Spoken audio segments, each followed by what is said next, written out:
Hello, I'm Ray here and you're watching Moto NZ, and this is the Airoh Commander 2 helmet. Now, if you know me, if you watched any of my videos, I don't go anywhere without a tinted visor if I can help it at all. We also need to install a Pinlock on this helmet, and I need some Cardo, I need some sounds. So let's get into that this video. Alrighty, so the Airoh Commander 2, much like the Airoh Commander 1, has these screw-in grommets on the sides, nice and easy to remove, just need a small Allen key. Now I would hope by now that everybody has tried a Pinlock on their helmet. I just won't wear a helmet without a Pinlock, simple as that. Pinlocks, they stop the visor fogging up on you, and they're a must. For me, they're an absolute must when it comes to a new helmet. I have them on my tinted visors, I had them on my clear visors, and I won't ride without them. Alright, so that's that easy to get the clear visor off. We can put the helmet to the side for a moment. Now, it's really easy to install a Pinlock. Just put your visor down on something that's not going to scratch. Now, Pinlock is these pins, these little pins on the visor. On the inside, they have little teeth. So you slip something on inside that one, it goes around here and it goes inside this one here, and it's essentially a second layer of plastic on your screen, forming a layer of air between the two, so it's sealed all the way around the outside so it doesn't fog up. I don't know the exact science behind it, but that's pretty much it.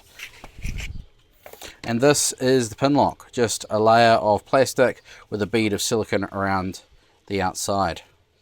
Nice and easy. One side goes under there. Line it all up with the indents on the screen. We can actually bend the visor quite a bit more than you think you can. That side goes under there. Take the protective film off. If we take the film off this side as well, there we go. We have one visor with Pinlock ready to go. Because I've got two, I got an extra one for my tinted visor. The tinted visor is the one I'm going to put on. This one goes on the shelf for that day that I ride in the rain, or on a dark day if I'm riding at night or something. So let me show you that process one more time. This time with the tinted visor. Right, so we slip one side under. There we go. Line it up roughly. Slip the other side under. It's all lined up. There we go. Pull the protective liner off. And one tinted Pinlock ready visor. Beautiful. Nice and easy. Right, we'll bring the helmet back in now. So this bit can quite often be a little bit fiddly.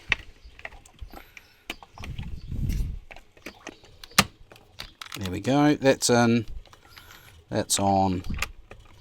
Get that screw done up a little bit. And a screw. Doesn't that look absolutely freaking fantastic? Okay, now we need some Cardo comms. Now inside the helmet we've got cutouts for 40mm speakers. And if I reach in here we go. So these are our spacers.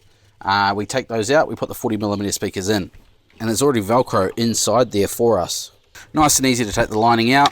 We've got a couple of clips on the inside here on the cheek pad. And then the lining just slips in between the EPS and the shell. And there we go, cheek pad is out. Alright, for this Cardo install we have 40mm JBL speakers for the Packtalk Bold with ear mount. That's going to go on the outside of the helmet. I have a clip and a stick mount here for the base. And I have a couple of microphone bits and pieces in here. I'm going to start by locating the... I'm probably going to use the sticky mount on this particular helmet because the drop-down sun visor switch is just in the way when it comes to putting the clamp mount on the lip of the helmet. You could put it up the front here, but I don't particularly want to do that. So this is the sticky bit. This is the magnetic airbase for the Cardo Packtalk Edge. If I slip that, I think it goes this way, just like that. Take the pads off, cables go to the bottom. Always put this on your left hand side because your right hand is your throttle hand. Okay, while that sticks down, we can take out our grommet for the AV hatch. If we're lucky, this is just slightly bigger than it used to be as well, but it appears that we are unlucky. It's just too narrow to get the headphone jack through. You can get it through by forcing it. A little bit of a wiggle. There we go, headphone jack is in. Let's just pass the cable plug for the microphone. That's in as well. And then what you can do with the little grommet is just take a snick off the end of there with some clippers and pop that back in. Just like that. Nice, tidy install. Time for some speakers. Now you'll always notice that there is a long one and a short one. Short one obviously goes on the same side as the mount. 40mm speakers pop straight in.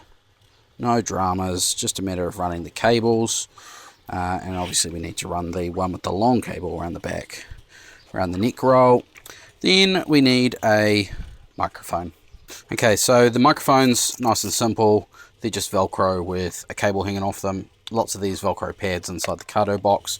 So take the backing off that. And then inside the helmet on the chin bar, there is a place for your microphone. I actually usually prefer it up higher, but we'll stick it down there for now. Just a little bit of pressure required to seat those 40mm speakers in their cutouts. Might take a couple of goes to get this comfortable.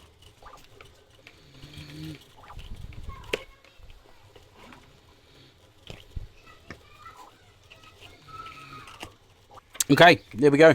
Now it's time for the all-important test fit. Hopefully we've got all the cables and stuff out of the way, so there'll be nothing digging into my face.